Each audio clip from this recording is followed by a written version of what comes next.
VLSos here. This is a video lesson on extrema.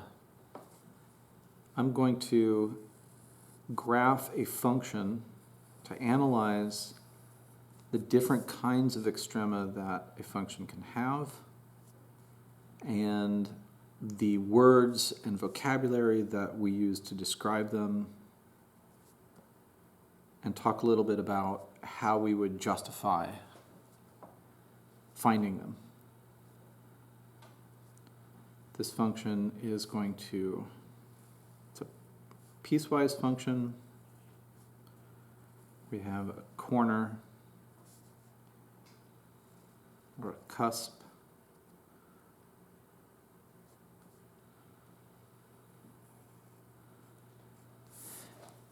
And the function has an endpoint here and continues this trend on the right.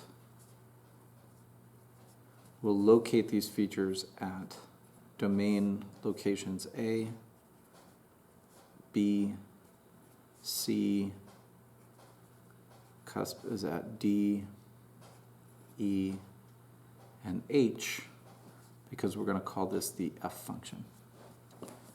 We could ask, what are the extrema of F?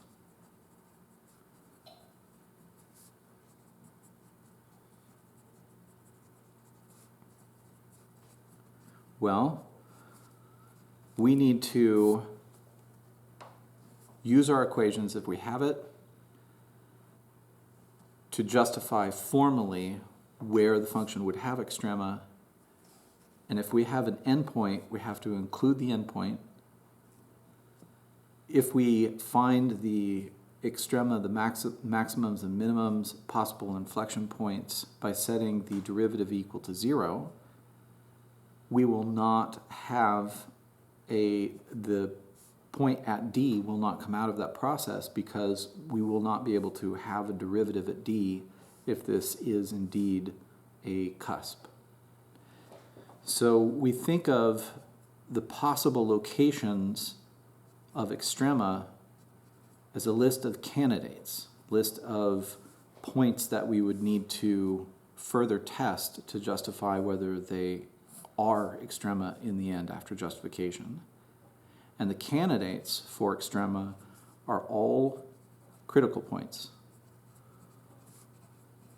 And a critical point is where the derivative of the function is 0 and where the derivative of the function is not defined or does not exist.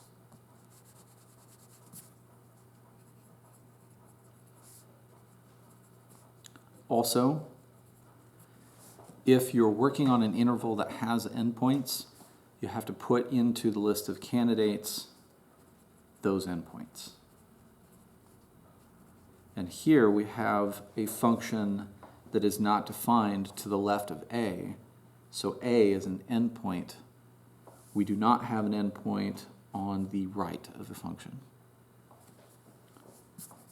So at which of these places do we have these types of points? Where the derivative is 0, we're going to find a candidate like B and C. At E, we'll have a derivative of 0, and H has a derivative of 0 also, though H we'll see is not an extrema. But those are where the derivative is equal to 0, and in our presentation, those x values have been labeled B, C, E, and H. Also, we have to say, or we have to look at where the derivative does not exist. We have such a candidate. That's where x is equal to D, the cusp. And in this list, we must include endpoints. And we have one endpoint at A.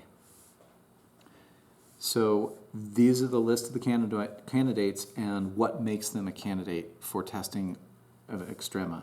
These two, to be clear, are called critical points.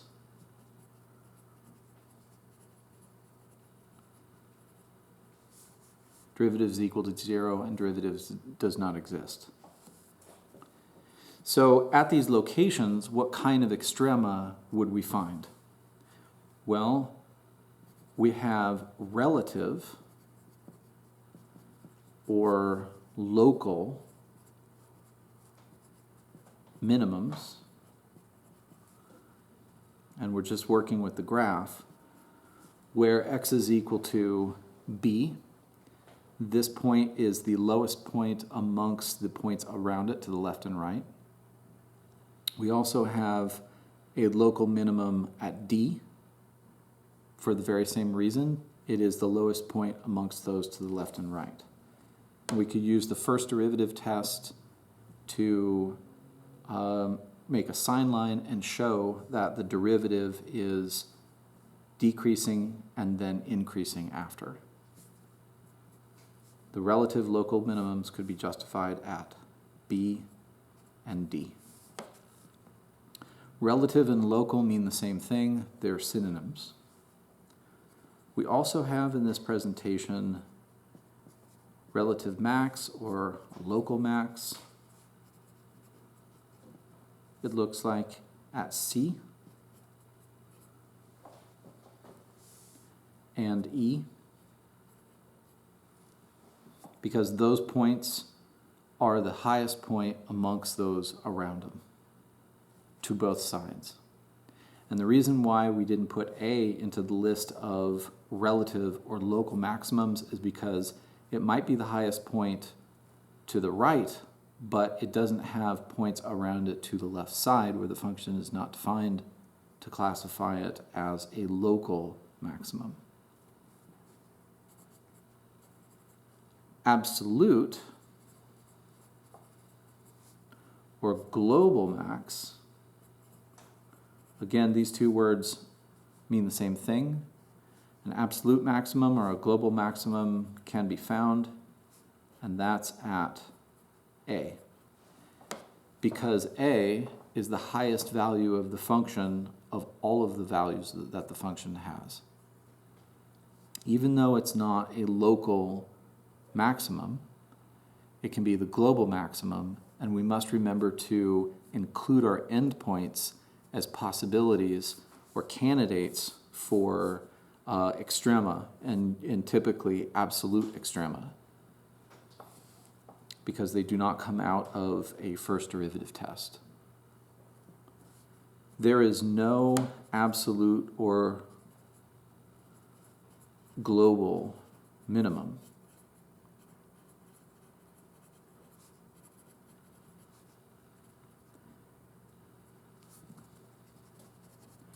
If we look, we can see that at D, we have a local minimum.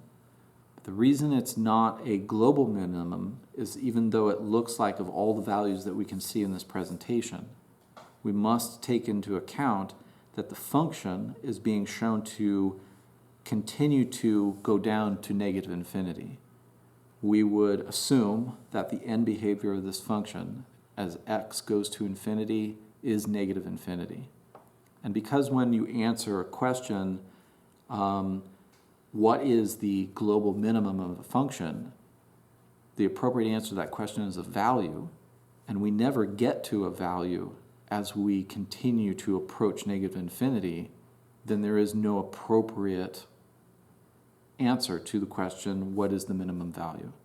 We simply say that there is none because it continues to go down. These concepts, local and global, relative, absolute, are all extrema.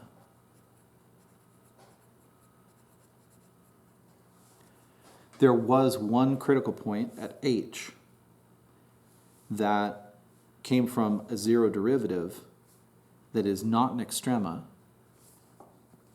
but we might want to include that we can justify that there is an inflection at x equals h. And we would show that it was an inflection because there would be on a sine line a zero derivative, but the function in this case would be shown to be decreasing and then continue to decrease, so it wouldn't the derivative would not change sign, justifying it to be an inflection but not amongst the list of extrema.